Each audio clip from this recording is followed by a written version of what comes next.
এই বৃদ্ধ মহিলাটি বানরকে দেখতে থাকে। হঠাৎই সাইনবোর্ডে লেখা দেখে যে বানরকে খাবার দেওয়া নিষেধ। এরপরও এদিক ওদিক তাকিয়ে বৃদ্ধ ব্যাগ থেকে কিছু খাবার বের করে বানরকে দিয়ে বলতে থাকে, যদি খাস গাজা তাইলে হবি রাজা।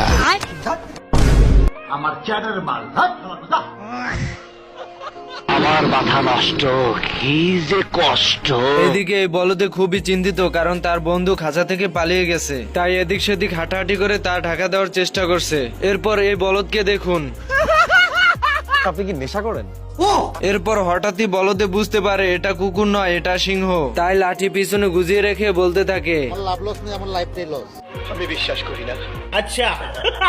এদিকে এই গ্রামের সকল লোক মাঠে জড়ো হয়, কারণ কাঠবিড়ালি বই পড়ে শোনাবে সবাইকে। সরাইয়া ব দয়স্ক দু ল আব্দুল।